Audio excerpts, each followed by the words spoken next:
आखाती देशांमधल्या सगळ्या या युद्धाच्या परिस्थितीमुळे गेल्या काही दिवसांपासून विमानसेवा ही ठप्प झालेली होती। हळूहळू वेगवेगळ्या ठिकाणी जे पर्यटक अडकून पडलेले आहेत ते आपापल्या देशामध्ये सध्या पोहोचताना दिसतायत आणि या सगळ्याची झळ भारतामधून दुबईला गेलेल्या एका दाम्पत्याला आणि एका कुटुंबाला देखील बसलेली बघायला मिळते आहे।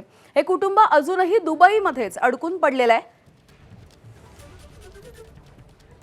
पर्यटनासाठी गेलेले मुंबईमधील सुरेश चव्हाण आणि त्यांच्या पत्नी या सध्या दुबईमध्ये अडकून पडल्यात।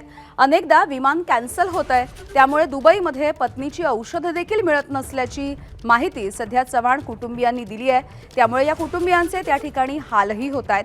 चव्हाण यांच्याकडून मुख्यमंत्री देवेंद्र फडणवीस आणि उपमुख्यमंत्री एकनाथ शिंदे यांच्याकडे मदतीचं आवाहन केलं जातंय।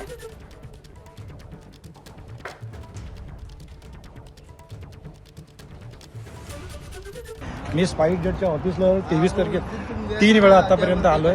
आमचं तिकीट 2 वेळा कॅन्सल झालंय। माझ्या बायकोच्या ड्रग्सच्या गोळ्या आहेत, त्या दुबईमध्ये मला मिळत नाही आहेत आणि त्या जर घ्यायच्या असतील तर मला सेपरेट डॉक्टरकडे जाऊन त्याचं प्रेस्क्रिप्शन घ्यावं लागतं आणि त्यांना 12,500 रुपये फी द्यावी लागते। तर ते अफोर्डेबल मला नाही आहे। विनंती आहे देवेंद्र साहेब तुम्हाला आणि शिंदे साहेब तुम्हाला, या दोघांना माझी नम्रते अतिशय कळकळीची विनंती आहे की आम्हाला इथून ताबडतोब इंडियाला घेऊन चला।